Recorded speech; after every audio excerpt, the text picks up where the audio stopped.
Pemirsa, Mahkamah Konstitusi mewajibkan pemerintah untuk membiayai pendidikan dasar 9 tahun, tidak hanya di sekolah SD dan SMP negeri, tetapi juga di sekolah swasta. Dan saat ini publik menanti bagaimana putusan Mahkamah Konstitusi yang bersifat final dan mengikat ini dapat diimplementasikan. Informasi selengkapnya.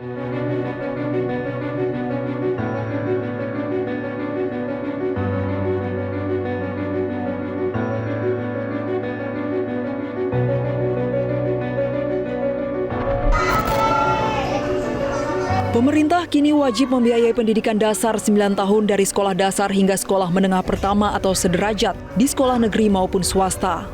Hal itu berdasarkan putusan Mahkamah Konstitusi yang mengabulkan uji materi pasal 34 ayat 2 Undang-Undang Nomor 20 Tahun 2003 tentang Sistem Pendidikan Nasional yang diajukan Jaringan Pemantau Pendidikan Indonesia. JPPI mempertanyakan frasa wajib belajar minimal pada jenjang pendidikan dasar tanpa memungut biaya. MK pun menyatakan penerapan pasal itu bertentangan dengan Undang-Undang Dasar 1945 karena selama ini pembiayaan hanya difokuskan pada sekolah negeri. Padahal banyak anak yang bersekolah di swasta karena keterbatasan daya tampung di sekolah negeri. Menjamin terselenggaranya wajib belajar minimal pada jenjang pendidikan dasar tanpa memungut biaya baik untuk satuan pendidikan dasar yang diselenggarakan oleh pemerintah maupun satuan pendidikan dasar yang diselenggarakan oleh masyarakat. 3. Memerintahkan pemuatan putusan ini dalam Berita Negara Republik Indonesia sebagaimana mestinya. 4. Menolak permohonan para pemohon untuk selain dan selebihnya. Koordinator Nasional Jaringan Pemantau Pendidikan Indonesia Abdullah Ubaid Matraji mengaku bersyukur atas putusan MK. Ubaid meminta pemerintah untuk segera mengambil langkah konkret dan sistematis. Ya, kami bersyukur ya karena kami dari pemohon itu dikabulkan ya.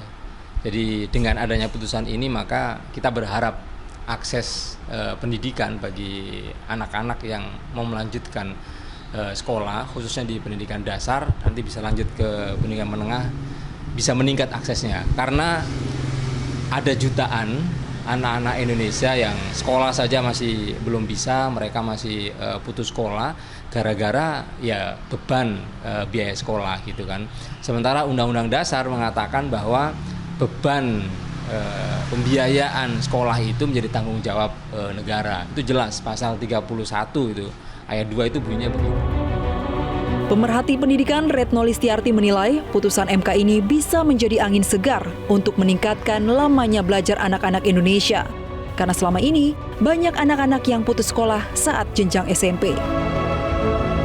Ini sudah tepat ya dan saya yakin hakim ini sudah mempertimbangkan dengan sangat hati-hati lah dalam menyelesaikan. Maka ada kata bertahap tadi. Yang kedua, lama belajar di Indonesia itu 7,8 tahun ya, data BPS tuh.